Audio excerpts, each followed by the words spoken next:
once again for the renegade master. Back once again for the renegade master. Back once again for the renegade master. Back once again for the renegade master. Back once again for the renegade master.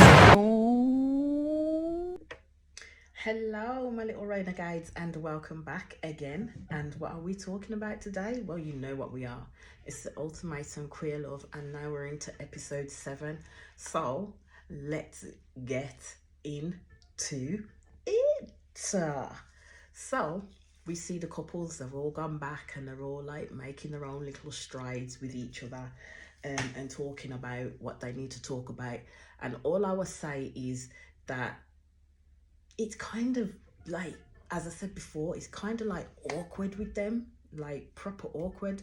Like with now you've got Mal and Yoli who are having their set too, because Yoli's told Mal that she slept with Xander. Yoli's told Mal that, literally where her feelings are and where her thoughts are at the moment. And my thing is Mal, as I keep saying, is this understanding person where she is understanding where Yoli is coming from. But then I'm kind of like, are you a bit of a doormat, Mal? Like, really? When are you gonna stand strong in the terms of what you want in regards to your own thoughts, your own wishes, and your own feelings? Because I think I really think Yoli is kind of like taking the whole ship over, and it's become more about the Yoli show between her and Mal.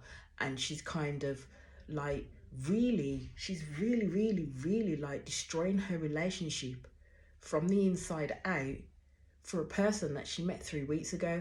Albeit, yes, they had this amazing connection. Yes, can't deny they had this amazing connection. Can't deny that they were in deep. In the moment, I would say in the moment. Time tells that if they were to get together, would they survive outside of this show? Would they survive for like a year, 2 years, 3 years, 4 years, many years to come? Because my thing is you don't know a person that well in 3 weeks. Yes, you may have lived with them, but they ain't going to show you all of who they are until you get steady into a relationship with them. So that's why I don't understand where Yoli's thinking is at the moment, because at the end of the day, you've been with Mal for 3 years. You came in this show giving her the ultimatum because you saw yourself with her, you saw a life with her. So my question is, what's changed from then, from 3 years to 3 weeks with Xander? What the fuck changed? And this is why I keep saying that when it comes to the sex stuff, certain people can't do that without putting their emotions in it. They can't lock their emotions off, and Yoli's one of them people. She cannot lock her emotions off. She becomes attached through sex and through that, I don't know, when someone's kind of like is trying to speak life into her, like she thinks Xander was trying to speak life into her. But the way how Xander is behaving, and especially with the shit that she's saying to Vanessa, it is making me wonder whether it was just bare pillow talk or Yoli unlocked the inner fuckboy out of Xander. Do you know what I mean? Because Xander's playing a very dangerous game, but we will come to that. So we look at Ossie. Ossie is actually showing differences with Sam than she was with Mildred. She seems a little bit more comfortable as she is with Sam, as that Sam is her partner, so she's starting to cook for Sam. She's doing other things for Sam. As I said, however, Ossie has issues, and they've kind of been brought to the forefront through this program, and everybody's seen the issues that Ossie has. And my thing is are they unsurmountable? Can they be overcome in order for Sam and Ossie to make a really good go of it? Because don't forget, Sam was the one that gave Ossie the ultimatum, and Ossie was at a point where she didn't want to get married in any way, shape or form, but Sam did. And then throughout this program, she's kind of like now changing, Ossie's kind of changing the behaviours that she started with in terms of now she wants to get married. But I will still continue to say that Ossie is not ready for marriage. In the way that which Ossie deals with situations, she's not ready for marriage at all. And I mean at all. Continues to be awkwardness between Lexi and Ray. I think Ray's in a bit of an emotional pot at the moment, especially when they went to the beach and they had their conversations. I think that was in the previous episode, and Ray literally came out with some deep and thoughtful stuff, which makes me also think that Ray needs some type of counseling or some type of therapy around the way that how she views herself and how she perceives herself, because I have a feeling that she thinks she's not good enough for someone like Lexi, and she's used to literally letting Lexi take the reins and overpowering her in that sense. And now it's time for Ray to kind of like make her own mark, to literally say, here I am, please listen to me.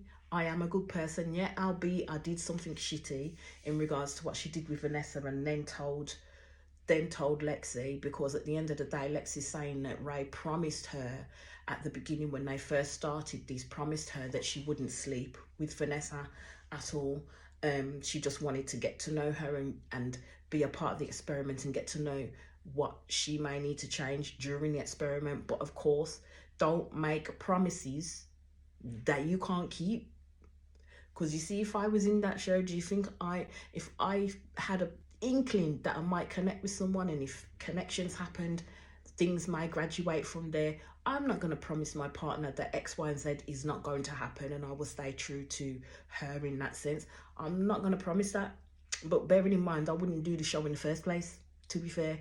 Because as I said before, if someone's giving me an ultimatum, then that means the relationship is done and dead in the water, to be fair. Because if you have to go to as far as pressuring me, that's how I see the ultimatum. You're basically pressuring a person into getting married, even though they're not in that headspace or in that space to think about marriage at that point in time. So it's literally shoving a grenade up their arse, and wherever the fucking members explode, they explode. Do you know what I mean? Then we go back to Vanessa and Xander. They're all excited. They're like giggly little kids. And they both said that it feels like they're dating again.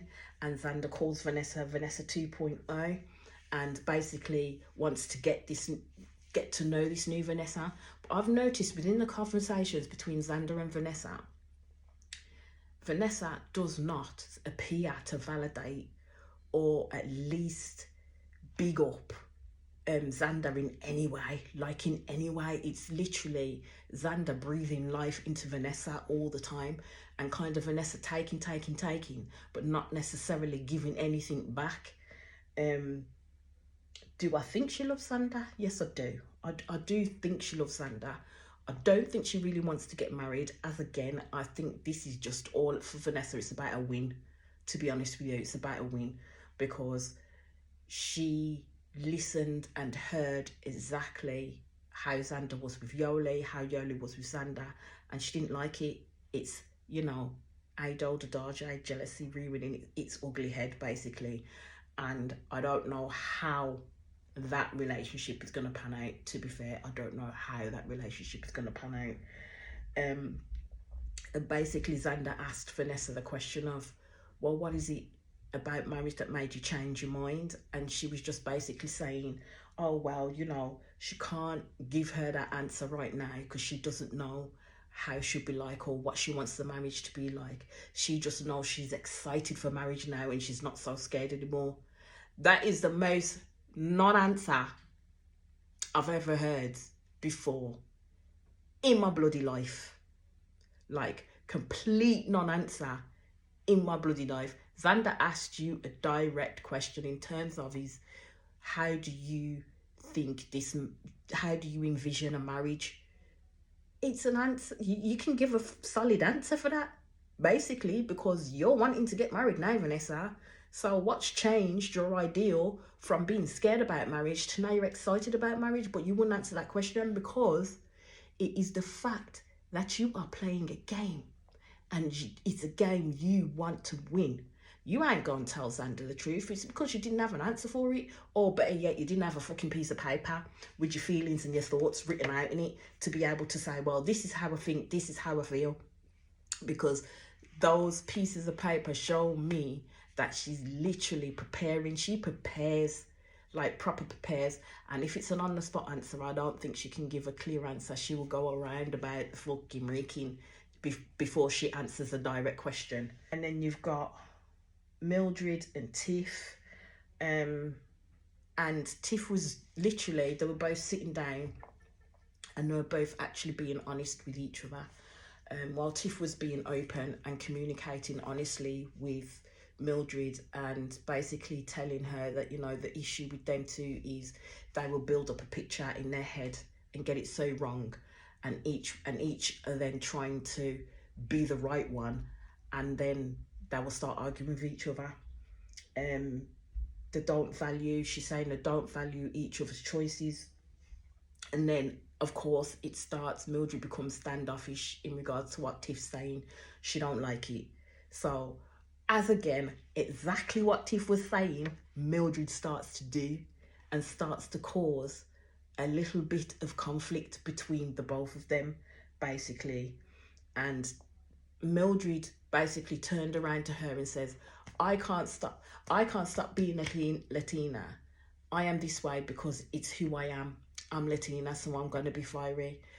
I can't stop being Latina, she says to Tiff, but you can stop being an arsehole.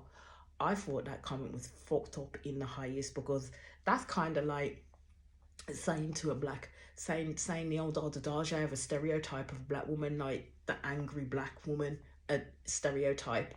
And that's it, what she's akin to what she's saying.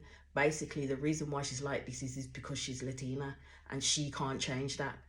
Tiff was saying it doesn't take too much to have common decency.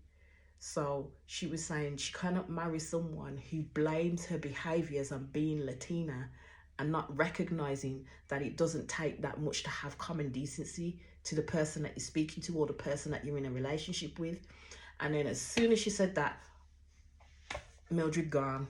She get up and she go. She get up and she go because she, as she says, she wants unconditional support from a partner.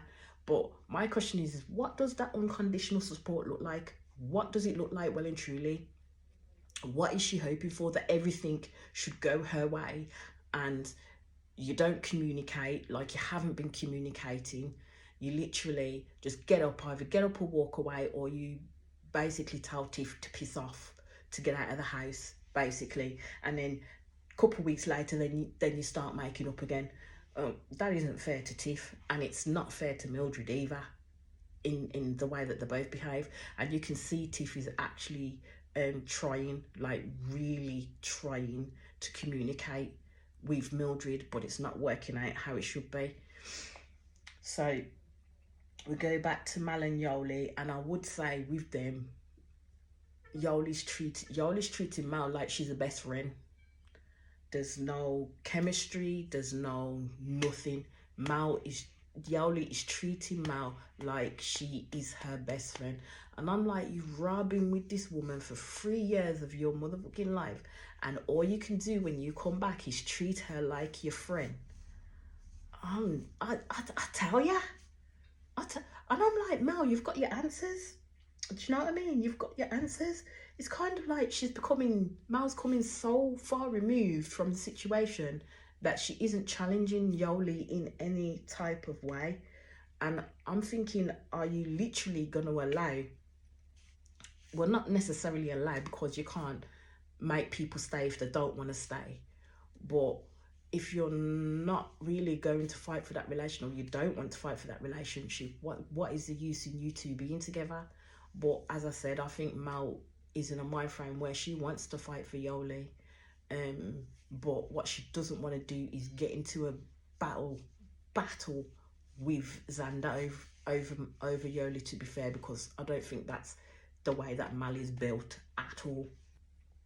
So basically we move on to Ossie and Sam. Ossie and Sam have gone out to dinner with Ossie's brother, and basically Ossie's brother explains exactly some of the issues that could be impacting on Ossie, especially around the family dynamic in how they grew up, to the point that Ossie still says that her mum tries to set her up on dates in order for her to get married to a nice man. And I'm kind of thinking, have you not met Ussie? Have you not spoken to Ussie? Or is it a case of you really don't want to see that because you don't accept that? But you continue to try and make decisions for your adult children more so than when they were younger. And that's the kind of family dynamic that Ussie is in, wherein she's saying to Sam that, you know, she'd be embarrassed to take Sam to meet her family, and due to the fact that they're not a very accepting lot. And even Sam, when she spoke to Ussie's brother, told her about her experience with her family, where they're quite open and they accepted her wholeheartedly and would accept anybody that she was with. And he was kind of saying, "Oh, I'd love to meet that family," because it's in our world it was such make believe, because it's not what they had.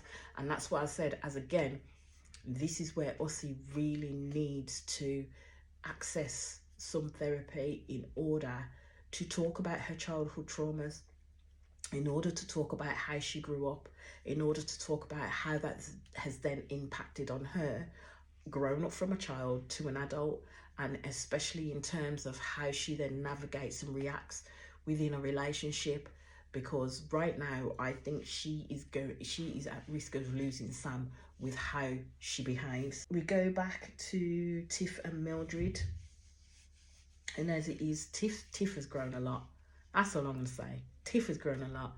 But again, you can let me know what you think out of all of what I've spoken about, or if you've watched episode 7, you can really let me know what you think. But I do believe that Tiff has grown a lot, and I think Sam has taught her a lot, and I think Sam has picked up a lot from Tiff as well. So in essence, I would say for them, the program in that sense has kind of worked, or the experiment has kind of worked, because they took the sexual element was out of it completely. So the only other way that they could communicate with each other was by talking and listening, actively listening.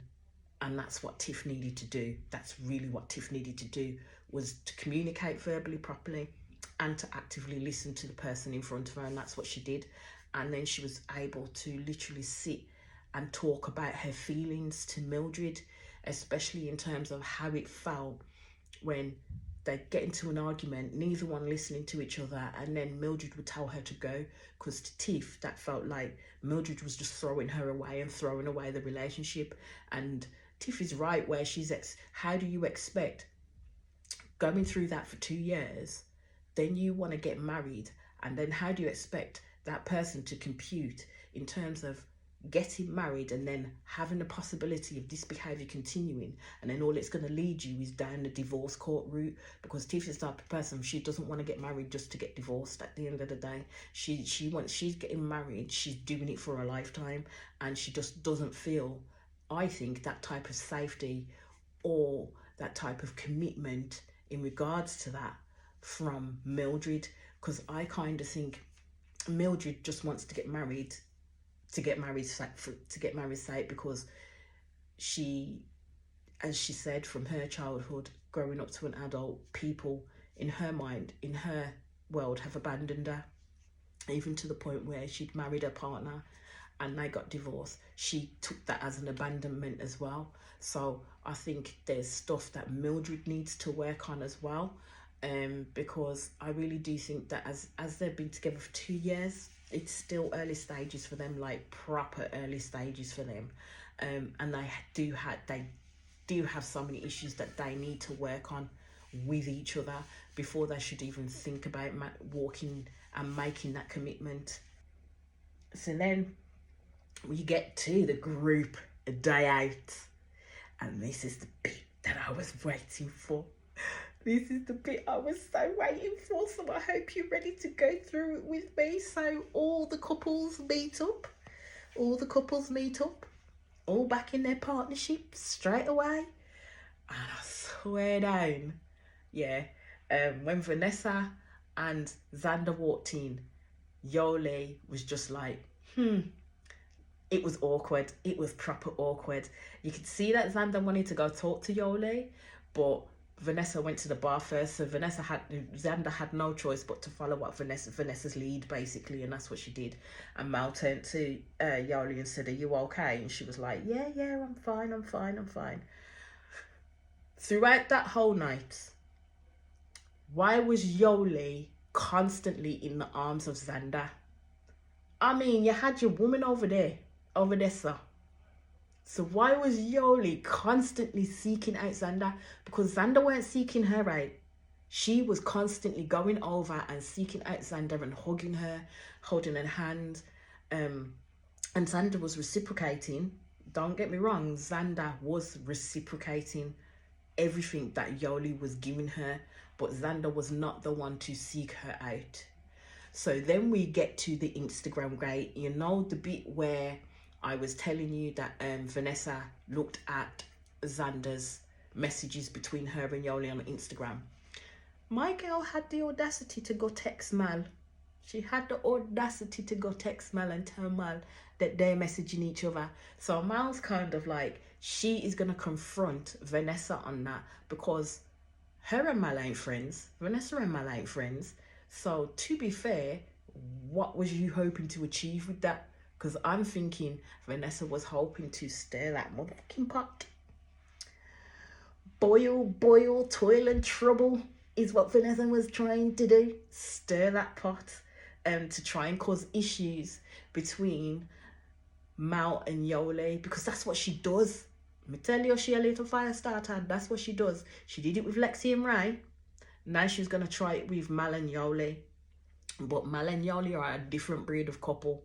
You can't get between them if they don't want you to get between them. Let's just put it that way.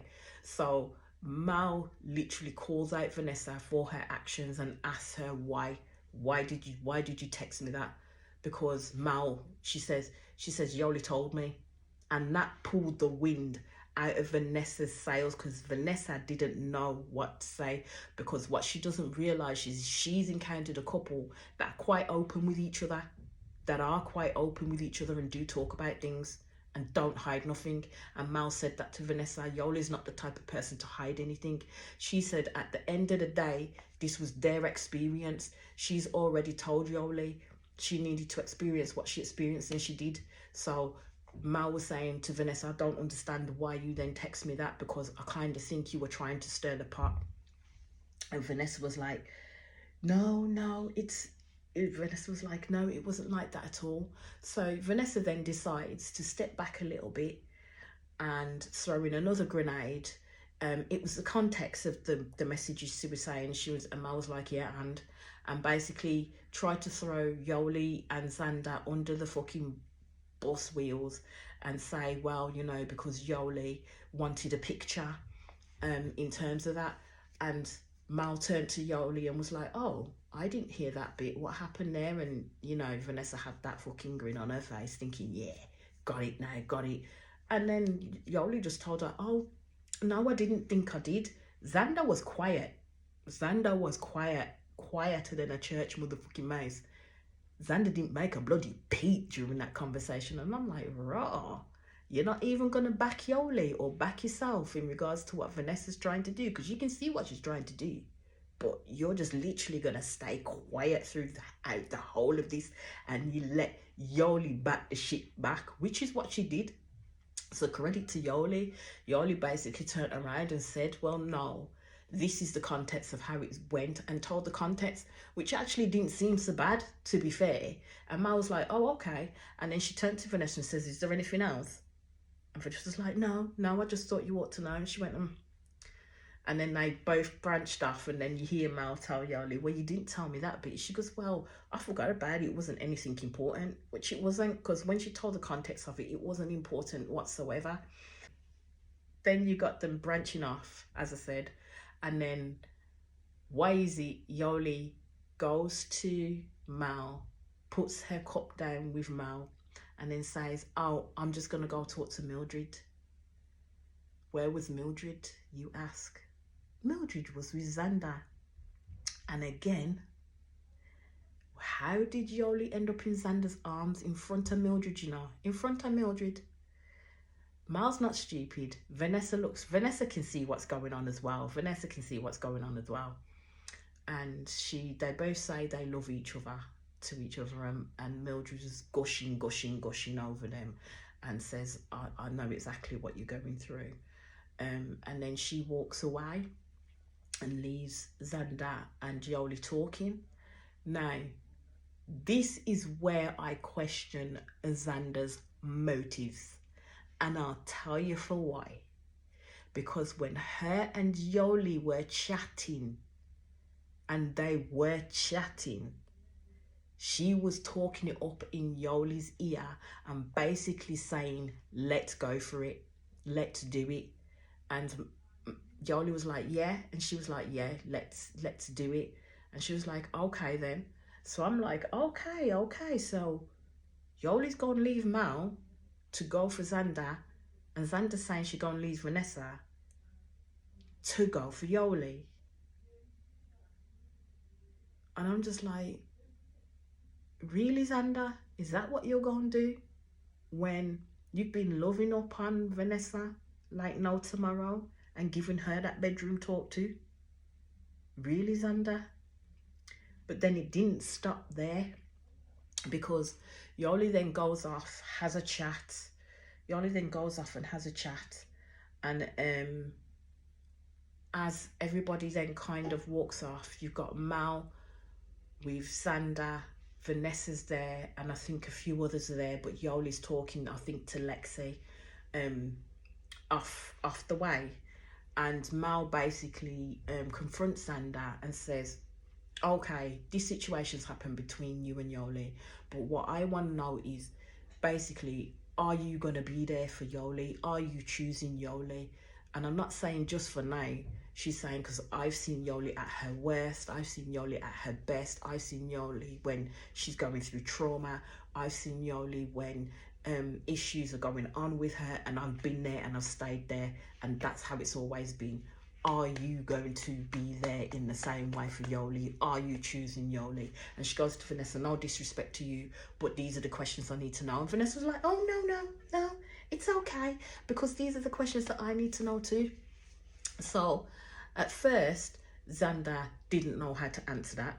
And I mean, it's just a straight yes or no question. Are you going to be there or not? Yes or no? I mean, because not 5 minutes ago, you were chatting in Yoli's ear, telling you two to go for it, let's go for it. You were hyping this girl up, basically. So where's that bravado now, is what I'm saying. And that's why I'm saying I don't fully trust Xander. I don't trust the motives of Xander. So Xander was the one, it was her idea that says, well, let's bring Yoli over. If this is a conversation we're all going to have, so we can all have it at the same time. So here's me thinking, oh, okay.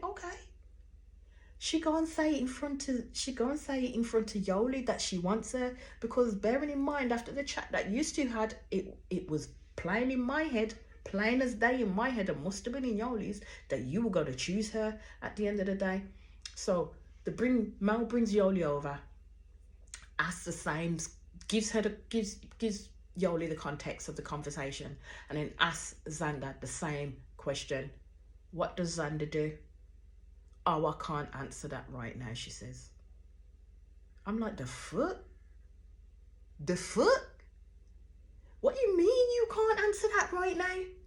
What do you mean you cannot answer that right now? When you was chatting sweet nothings in the woman's ear 5 minutes ago, and this is in front of Yoli now. So I'm clocking Yoli's face, and Yoli's looking mighty confused as to, I don't know what's going on here, but Yoli's not going to say anything. So Yoli's letting Xander speak, and she says, well, I don't know. I think we've just got to make choices for ourselves. Like, both of us have got to make choices for ourselves. And she looks at Xander at that point, and then I see the little sneaky smile that Vanessa gives, and she gives Vanessa the same smile back. And I'm like, nah, Xander, you're playing a dangerous game here, because you don't seem to realize that Yoli is all in with you to the point that she's gonna throw away her 3-year relationship with Mal. Yoli is motherfucking in, as in in. And you're just here playing silly beggars, So that's why I'm thinking, is it just bare pillow talk that you're giving to Yoli? And then Yoli's gonna dash away a whole relationship and then still not get you. And that is my issue with Xander right now. So it then goes back. Everybody's moving apart. I did notice that Ray didn't really talk to Vanessa. And then when everybody moved apart, Ray was like, oh, I need to go over there. So Vanessa was like, are you avoiding me? And she was like, yeah. Are you? And she was like, maybe. And then she walks off. And I'm kind of like, you see, that's it right there, sir. Because Ray knew Lexi didn't want Vanessa chatting to her, or for Ray to be chatting to Vanessa. It was Lexi that actually told Ray to come over here when she was actually gone over to talk to Vanessa and to Xander. So I think it was a little bit fucked up for Lexi to kind of put Ray in that position, especially when they went back to the flats and they started having a heated discussion where Lexi was literally saying to Ray, I don't want that woman in our life. If we are together, I don't want that woman in our life. She's never going to be my friend, and I don't want her anywhere near me. So basically, you're telling Ray who she can and can't talk to. That's a little bit fucked up in my estimations, because at the end of the day, last I checked, Ray's still a grown-ass woman and she can do what the fuck she likes and talk to whoever the fuck she likes. I mean, there's bare people that I know that some people don't fuck with, but that doesn't mean that I won't be their friend. Do you know what I mean? I won't be talking to them. It's just certain things we just won't talk about. That's it. That's all it is, because no one's going to tell me who I can't be friends with at the end of the day. So then it also goes back to Mal and Yoli, and literally shit hits the fan, because basically Mal tells Yoli straight off, Xander did not pick you. Xander did not choose you. And I'm of the same view. Xander, in front of all those people, could have said what's up. The way she was all hunky-dory saying what's up when you were talking privately, did not do that in front of Mal. Didn't do it at all. That should say something to Yoli. But of course it doesn't. It really doesn't. She doesn't see it at all. And that's why I'm saying, I swear that Yoli is treating Mal like she's some kind of stranger and she's just met this person off the street, even though she's been with her for 3 years and she's the one that gave Mal the ultimatum. I'm like, what was the point? What was the point in going through all of this? This is what he was going to do? But then in actuality, I would say that it's given Mal a good insight into who the person she potentially was gonna marry, to be fair. And you do see that it's at this point that Mal loses her rag with Yoli.